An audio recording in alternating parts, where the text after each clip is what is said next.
Territoire 2020, le futur des associations sur Sensation Normandie.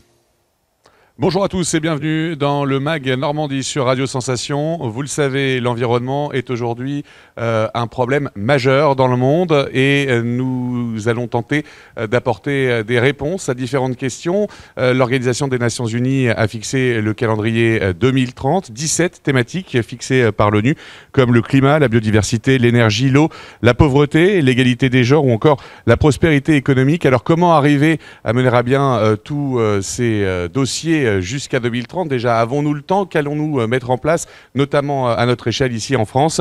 Nous allons en parler tout au long de ce MAG, notamment avec Philippe Tillet. Bonjour.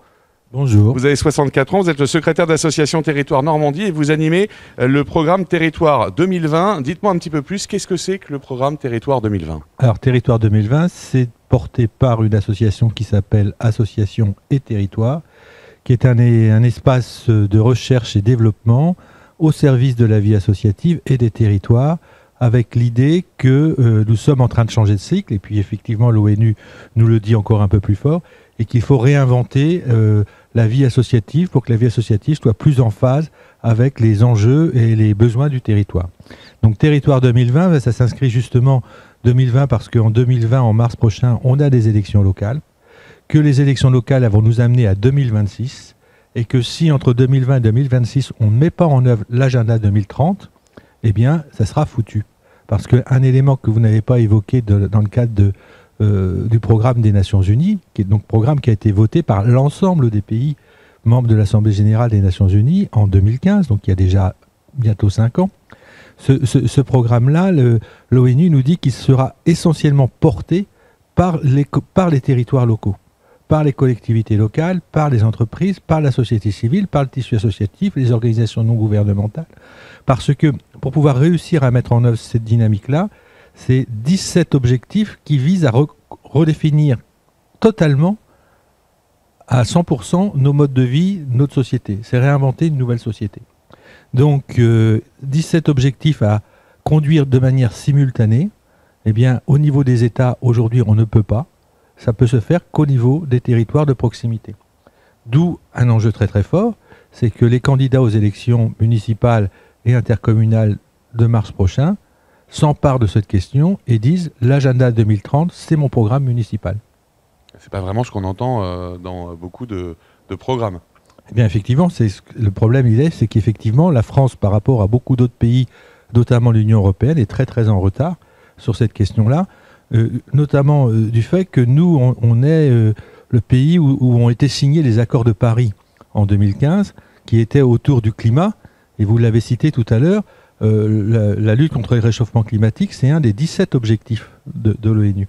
Mais nous, on a survalorisé cette dimension-là, là où les autres pays commençaient déjà à travailler sur l'agenda 2030, nous, on s'est focalisé sur la COP21, sur le réchauffement climatique, et puis on découvre là, un petit peu tardivement, ce qu'est l'agenda 2030. Alors, le président de la République, il essaye de rattraper le retard. Il est allé à l'Assemblée Générale des Nations Unies au mois de septembre dernier, rappeler que la France allait tenir l'agenda, que la France allait prendre toutes ses responsabilités. Mais comme de toute façon, l'État va pouvoir accompagner, va pouvoir impulser les choses, mais que les choses vont se faire au niveau local, maintenant, il faut aller convertir l'ensemble des candidats, qu'ils soient de droite, qu'ils soient de gauche, qu'ils soient écolos, qu'ils soient pas, on s'en fiche. Mais l'agenda 2030, c'est l'agenda de la France. Et la problématique importante également, c'est que les 17 points fixés par l'ONU, il va falloir les prendre dans leur intégralité et pas un par un. Ouais, il va falloir les conduire de manière simultanée. Il va falloir gérer. Alors là, il faut aller lire les mémoires d'Edgar Morin. Il faut aller apprendre la complexité. Il va falloir gérer la complexité, ce qui n'est pas nécessairement notre culture à nous, puisque nous, on est le pays de Descartes et on est le pays qui pensons les choses de manière analytique. Nous pensons les choses de manière séparée. On a une culture du développement en silo. Chacun dans son coin, l'économie dans son coin, le social dans l'autre, la culture dans l'autre, la santé dans l'autre, etc. Et donc on gère de manière un petit peu indépendante chacun de ces dimensions-là. Et ce que nous dit l'ONU, et ce que tout le monde nous dit, par ailleurs, c'est pas que l'ONU, tous ceux qui s'intéressent aux enjeux de territoire, et ça ne fonctionne plus aujourd'hui. Aujourd'hui, il faut gérer ça de manière complémentaire, il faut gérer ça en même temps. La santé, ce n'est pas que l'hôpital. La santé, c'est le sport, la santé, c'est la culture, la santé, c'est l'éducation, la santé, c'est l'économie. La santé est transversale à toute la société. Mais l'éducation, c'est la même chose. L'éducation, c'est 24 heures sur 24, 365 jours par an. Si on veut lutter contre les inégalités éducatives, par exemple, on commence le premier temps éducatif des enfants, c'est le temps du sommeil, 3000 heures par an. Tous les spécialistes de l'éducation vous disent de la qualité du sommeil dépend la qualité des apprentissages. Donc si on veut vraiment lutter contre l'échec éducatif, eh ben, on commence par développer une politique du sommeil. Donc, et ça, ce n'est pas les instituteurs, ce n'est pas les professeurs qui font ça. Ça, effectivement, c'est une politique du logement, c'est une politique de l'urbanisme, c'est une politique du transport, pour qu'il n'y ait pas de bruit, qu'il y ait des logements confortables, etc. Donc on voit bien la transversalité. Et on peut prendre tous ces aspects-là les uns après les autres, on voit bien que tous ces éléments-là s'interpénètrent. Donc aujourd'hui, on a les outils, on sait que c'est pour traiter cette complexité-là, il faut le faire au niveau local, au plus près des gens, et après, en travaillant avec les outils que nous avons aujourd'hui, de l'intelligence artificielle, du numérique, etc., qui nous permettent de traiter cette complexité-là. Mais par contre, ça veut dire qu'il faut qu'on change de regard. Il faut que chacun d'entre nous sorte de son silo ou de son sillon, on l'appellera comme on veut, et s'intéresse à ce qui se passe à côté et voit en quoi ce que lui fait interpénètre avec ce que fait l'autre et inversement. D'où l'importance du tissu associatif, notamment pour participer à cette mise en œuvre. Eh ben, dans la mise en œuvre, effectivement, là c'est notre approche à nous en tant qu'association des territoires, c'est le regard que l'on peut porter aujourd'hui sur n'importe quel territoire. On va s'apercevoir qu'on a 3 acteurs collectifs qui font les territoires, il n'y en a pas 4, il y en a 3. L'entreprise, la collectivité et l'association. Et que ces 3 acteurs-là, ils sont comme des instruments de musique sur une partition musicale. Chacun joue sa ligne, mais c'est en étant en correspondance avec les autres que l'on fait harmonie, que l'on fait sens et que l'on fait une belle musique. Et si vous prenez dans le monde tous les territoires qui vont bien, que ce soit le Danemark, la Suisse, l'Italie du Nord, la Californie, partout dans le monde, vous vous apercevrez que ce sont les territoires où ces 3 acteurs-là sont complémentaires les uns des autres. Et ça, pour le coup, en France, c'est quelque chose, c'est vraiment un chantier à ouvrir. Alors, vous dites un chantier, il va falloir repenser le système associatif ? Il va falloir repenser, d'abord il va falloir repenser notre approche des territoires, il va falloir repenser la gouvernance générale de nos territoires, il va falloir que nos élus locaux ils apprennent à être animateurs plutôt que décideurs, il va falloir qu'ils aillent chercher l'ensemble des différents acteurs, il va falloir qu'ils respectent la compétence de ces différents acteurs, il va falloir ensuite que chacun de ces acteurs-là, effectivement, réinterroge son propre modèle, sa propre manière de faire, que ce soit l'entrepreneur, que ce soit la collectivité, que ce soit l'association. Et bien évidemment, le modèle associatif sur lequel nous vivons aujourd'hui, c'est un modèle qui a été développé au sortir de la Seconde Guerre mondiale pour aider la France à sortir du monde agricole, de la culture rurale, pour rentrer dans la société industrielle. Là, maintenant, il s'agit de rentrer dans la société post-industrielle, un certain nombre de spécialistes sortir de la culture de l'après-pétrole, qui va arriver incessamment sous peu.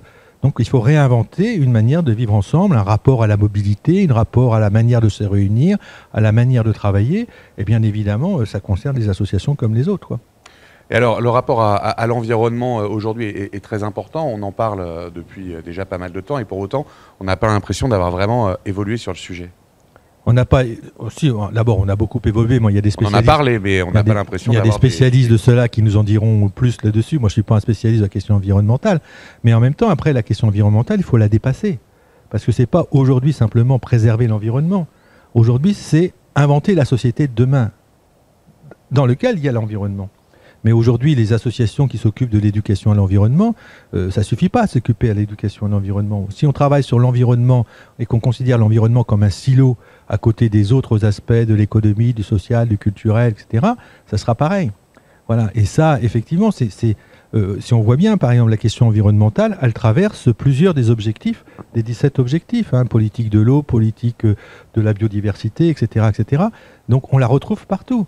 Mais l'environnement, c'est aussi, nous ici, on est à Rouen, en Normandie, il y a Lubrizol qui est à côté, c'est un acteur économique avec un impact environnemental. Mais en même temps, est-ce que pour protéger l'environnement, il faut interdire aux acteurs économiques de travailler ? C'est une vraie question qui est posée là-dessus, parce que derrière Lubrizol, c'est des centaines de salariés, c'est des milliers de gens qui vivent de Lubrizol. Est-ce qu'au nom de la biodiversité, de la protection de la planète, de l'air, etc., on interdit à des boîtes comme Lubrizol de travailler ? On ne met plus d'essence dans nos voitures.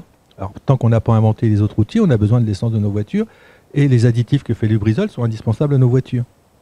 Merci Philippe Tillet, c'est la fin de ce mag, merci à vous de l'avoir suivi. Vous pouvez le retrouver sur notre site internet www.radioSensation.fr. Très bonne journée à tous.